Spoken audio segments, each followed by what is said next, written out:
إنا عرضنا الأمانة على السماوات والأرض والجبال فأبين أن يحملنها وأشفقن منها وحملها الإنسان إنه كان ظلوما جهولا الله أكبر الله পাক রব্বুল আলামিন কুরআনে কারীমের মধ্যে বলেন, ও জগতের মানুষ, যে কুরআন আমি তোমাদেরকে দিয়েছি সেই কুরআন তোমাদেরকে এমনি এমনি দেওয়া হয় নাই। যেরকম সুবহানাল্লাহ। কিভাবে দেওয়া হয়েছে? আল্লাহ রাব্বুল আলামিন বলেন, বান্দারে, তোমাদের আশেপাশে যে কুরআন তোমরা দেখতেছো, পড়তেছো, গ্রহণ করতেছো, সেই কুরআন লৌহে মাহফুজ থেকে আমি আমার বন্ধুর উপর নাজিল করেছি। যেরকম সুবহানাল্লাহ। আল্লাহ রাব্বুল আলামিন বলেন, ও জগতের মানুষ, আমি যখন এই কুরআনটা আমি আমার বন্ধুর উপর নাজিল করব, সর্বপ্রথম আমি আসমানকে বলেছিলাম, আসমান, এই কুরআনটা যেটা আমি আমার বন্ধুর উপর নাজিল করেছি, এই কুরআন আমি তোমার কাছে আমানত রাখতে চাই। যেরকম সুবহানাল্লাহ। আসমান ডাক দিয়ে বলল, এত পাওয়ারি কুরআন, যে কুরআনের মধ্যে দুনিয়ার শুরু থেকে শেষ পর্যন্ত, অনন্তকাল পর্যন্ত যত কিছু ঘটেছে বা ঘটবে, সমস্ত কিছু যেখানে আপনি আল্লাহ রেখেছেন, সেই এত পাওয়ারি কুরআন আমি আসমান গ্রহণ করতে পারবো না। সুবহানাল্লাহ কইবেন না?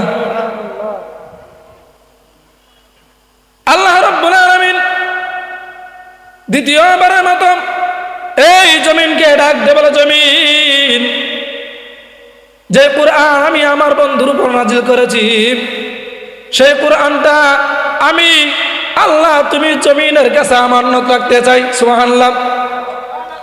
জমিন ডাক দিয়ে বলে, আল্লাহ, যে কুরআন আসমান গ্রহণ করতে পারে নাই, আল্লাহ সেই কুরআন আমি জমিন কিভাবে গ্রহণ করব? সুবহানাল্লাহ। আল্লাহ রাব্বুল আলামিন তৃতীয়বারের মতো ওই পাহাড়কে ডাক দিয়ে বলেন, পাহাড়, এই কুরআনটা আমি আমার বন্ধুর উপর নাজিল করেছি, এই কুরআনটা আমি পাহাড়ের কাছে আমানত রাখতে চাই। সুবহানাল্লাহ। পাহাড় ডাক দিয়ে বলেন, আল্লাহ, এত পাওয়ার কিতাব, এত ওজন কিতাব, এত দামি কিতাব, যে কিতাবের মধ্যে দুনিয়ার শুরু থেকে শেষ পর্যন্ত যত কিছু ঘটেছে বা ঘটবে, সমস্ত কিছু যে কুরআনের মধ্যে রেখেছেন, এত পাওয়ারি কুরআন আমি পাহাড়ের দ্বারা গ্রহণ করা সম্ভব না। সুবহানাল্লাহ। কেউ রাজি না, কি না? কেউ রাজি না। এখন আমরা কি আসমানের চাইতে শক্তিশালী? হ্যাঁ, জমিনের চাইতে শক্তিশালী নি? পাহাড়ের চাইতে কারো চাইতে শক্তিশালী না। কিন্তু আমরা সাধারণ দুর্বল মানুষ হওয়ার পরেও কুরআন গ্রহণ করেছি, ঠিক কি না? করছি নি? দুর্বল মানুষ হওয়ার পরেও আমরা আল্লাহর কুরআন গ্রহণ করেছি। কিভাবে? প্রশ্ন আসে না? নাই? আছে নি? একটা উদাহরণ, ছোট্ট করে একটা উদাহরণ দিলে সহজে বুঝে যাবেন। একজন বৃদ্ধ লোক, প্রায় 80 বছর বয়স। কত বছর? যেরকম কত বছর? 80 বছর বয়স। ওনার 4টা সন্তান। কয়টা? 4টা ছেলে সন্তান। এক নাম্বার যে ছেলে, তার বয়স হচ্ছে 22 বছর। কয় বছর? 2 নাম্বার যে, তার বয়স হচ্ছে 20 বছর। 3 নাম্বার যে, তার বয়স হচ্ছে 18 বছর। আর 4 নাম্বার যে একবারে শেষ কাটালে, তার বয়স হচ্ছে 3 বছর। কয় বছর? 3 বছর। এখন অনেকে বলবেন, 70-80 বছরের বয়সে কি বাচ্চা কাচ্চা হয়? আল্লাহ দিলে ফিরাইবে কে? হ্যাঁ, আল্লাহ যদি দেয়, ফিরানোর মধ্যে কেউ আছে? আসেনি? নাই। ওই 80 বছরের বয়সের বৃদ্ধ লোকটা বাড়িওয়ালির প্রেসক্রিপশনে অর্থাৎ বাজারের নোটিশ ধরাইছে। কি ধরাইছে? বাজারের লিস্ট ধরাইছে। এই বাজারের লিস্ট অনুযায়ী বাজার করতে যাইয়া বাজারে ব্যাগটা 25 কেজি ওজন হয়েছে। কত কেজি? জোরে কই না? খুব খেয়াল করে শুনবেন, একটা দৃষ্টান্তমূলক উদাহরণ। বাজারে ব্যাগটা যখন 25 কেজি ওজন হয়েছে, 25 কেজি ওজনের ব্যাগ ওই 80 বছর বয়সের বৃদ্ধ লোকটা, যিনি লাঠির উপর ভর করে চলে। কিসের উপর? লাঠির উপর ভর করে চলে। ওনার মতো একজন মানুষ কি 25 কেজির ব্যাগ টানতে পারে? পারেনি? পারে? পারে না। ওই বৃদ্ধ লোকটা চিন্তা করেন, আমার বয়স 80 বছর, এই বয়সে তো আমি এত ওজন 25 কেজি ওজনের ব্যাগ আমি টানতে পারবো না। কি করব? তাকায়া দেখে ওনার বড় ছেলে 22 বছর বয়স। কত বছর? 22 বছর বয়সের সন্তানটা বাজারের দিকে আসতেছে। একটু স্বস্তি পাইছে। কি পাইছে? একটু স্বস্তি পাইছে। হাই, আমার বড় সন্তান বাজার আসতেছে, আমার ব্যাগ টানতে হবে না, সন্তানের কাছে ধরাইয়া দেব। ঠিক কিনা? আমার সন্তান বাড়িতে পৌঁছাইয়া দিবে। সন্তান বাজার আসার পর বাবা যখন ডাক দেয়া বলেন, বাবারে তোমার মার লিস্ট অনুযায়ী বাজার করতে আইয়া এই বাজারে ব্যাগটা 25 কেজি ওজন হয়ে গিয়েছে। হ্যাঁ, এই ব্যাগ তো আমার দ্বারা বহন করা সম্ভব না। বাবা তুমি এই ব্যাগটা তোমার মায়ের কাছে পৌঁছায় দাও। সন্তান ডাক দিয়ে বলে, বাবা আমি কেবলমাত্র বাজারে আসলাম, আমার যাইতে অনেক দেরি হবে। কি হবে? যাইতে অনেক দেরি হবে, বাজারে ব্যাগ আমি নিতে পারবো না, আপনি অন্য চিন্তা করেন। এমন সন্তান আছে না? না। কিছুক্ষণ পর অপেক্ষা করতে করতে তাকাইয়া দেখে ওনার দ্বিতীয় ছেলে, 20 বছর বয়সের ছেলে বাজারের দিকে আসতেছে। কি করতেছে? বাজারের দিকে আসতেছে। তখন বাবা একটু স্বস্তি পাইলেন। হ্যাঁ, আমার বড় ছেলে নেই, নাই তো কি হয়েছে, আমার মেজো ছেলে আসতেছে, সে তো নিবে। ঠিক কিনা? ছেলে বাজারে আসার পর ডাক দেয়া বলে, ভাই বাবা তোমার বড় ভাইয়ের কাছে বলছিলাম বাজারে ব্যাগটা বাসায় পৌঁছায় দেওয়ার জন্য, নেই নাই। বাবা এখন তুমি যদি না নেও আমি বিপদে পড়ে যাব। পড়বো না? বিপদে পড়ে যাবে। দ্বিতীয় ছেলে ডাক দিয়ে কয়, বাবা আমি মাত্র বাজারে আসলাম, আমার অনেক বন্ধু বান্ধব হোটেলে বসে আছে, চার স্টলে বসে আছে, তাদের সাথে সাক্ষাৎ না করে আমি বাড়িতে যাইতে পারবো না।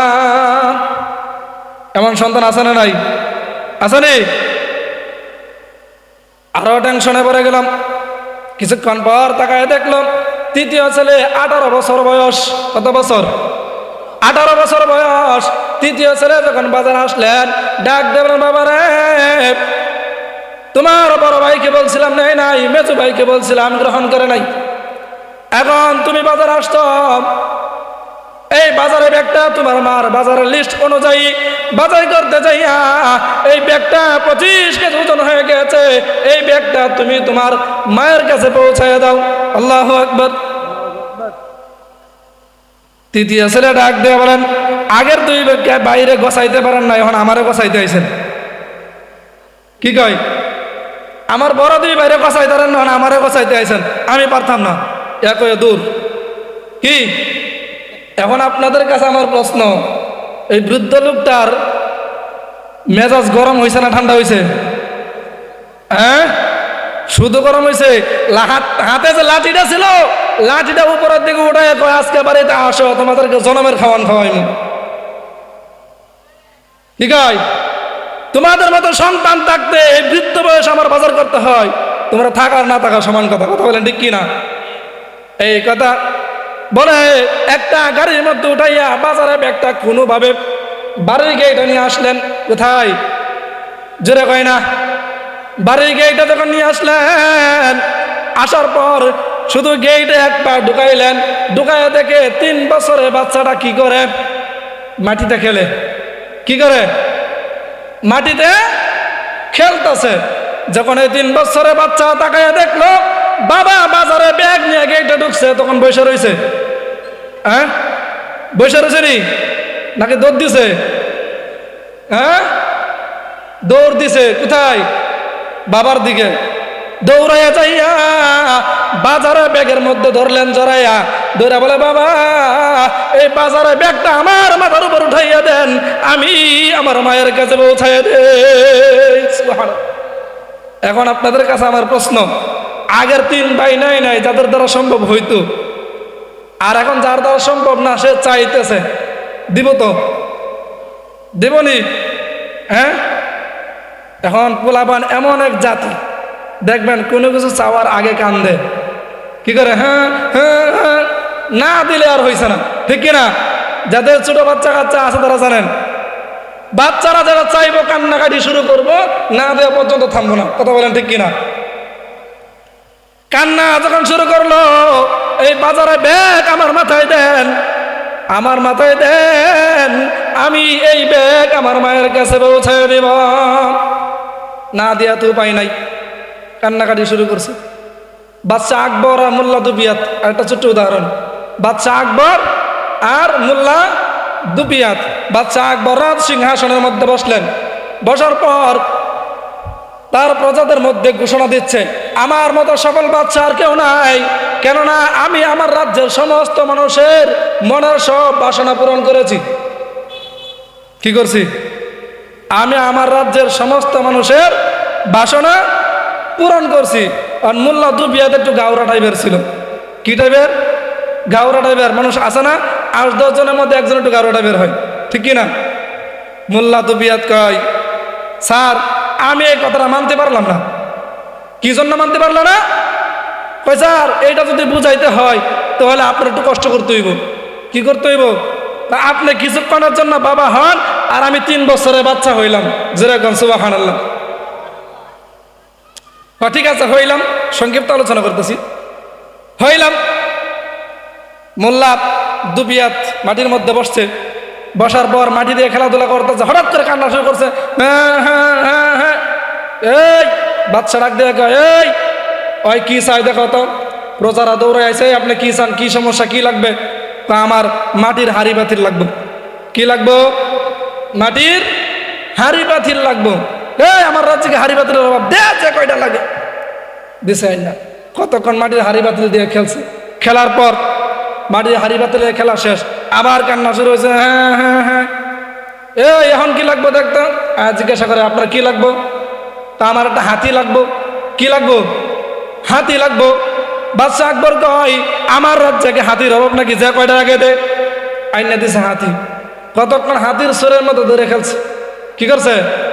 কতক্ষণ হাতির সুরের মতো ধরে খেলছে। খেলার পর আবার কান্না শুরু হয়েছে। বাদশা আকবর কয়, এখন কি চাই দেখতো? রাজার আয়সা জিজ্ঞাসা করে, এই এখন আপনার কি দরকার, কি সমস্যা? ওই হাতিটারে পাতিলের ভিতরে ঢুকাইয়া দেব। কি কয়? এই হাতিটারে পাতিলের ভিতরে ঢুকাইয়া দেব। বাদশা আকবর রাজ সিংহাসন থেকে নাইমা আয়সা মোল্লা দুবিয়াতের হাতটা ধরে টান দিয়ে দাঁড়া করে বলে, আমার কাছে আর কিছু চাইস না, তোর মতো সন্তান একটা কারো থাকলে ওর এমনি 12টা বাজবো, ঠিক কিনা? সব বাচ্চারা এমন কান্না শুরু করলে যারা চাইব দিতেই হইব, ঠিক কিনা? ব্যাগের মধ্যে ধরে কান্না শুরু করছে, দিতেই হবে, না দিলে অবস্থা খারাপ। বাবা চিন্তা করলো, না দিলে তো হবে না, দিতেই হবে। কোন রকম ব্যাগটা 2 হাতে উঠাইছে, লাঠিটা মাটিতে রাখছে, রাইকা ব্যাগটা 2 হাতে উঠাইছে। উঠাইয়া বাচ্চার মাথার উপর 3 কেজি সারছে, আর 22 কেজি হাতে উপরে ধরে রাখছে। সুবহানাল্লাহ।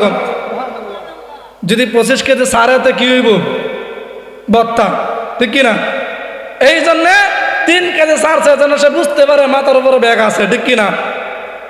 আল্লাহ রাব্বুল আলামিন ডাক দেয়া বলেন, ও জগতের মানুষ, আসমানকে কোরআন দিয়েছিলাম গ্রহণ করে নাই, জমিনকে কোরআন দিয়েছিলাম গ্রহণ করে নাই, ওই পাহাড়কে কোরআন দিয়েছিলাম গ্রহণ করতে পারে নাই। তুমি মনে করো না এই কোরআনটা আমি তোমার মাথার উপর ছেড়ে দিছি। যদি তোমার মাথার উপর কোরআন ছেড়ে দিতাম তাহলে তুমি ঠিক থাকতে পারতে না, মাটির সাথে ধৈর্য যাইতে।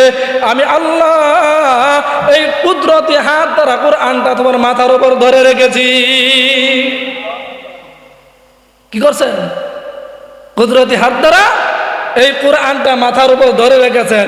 না হয়তো এই কোরআন যদি মাথার উপর ছেড়ে দিতেন তাহলে আমরা ঠিক থাকতে পারতাম না।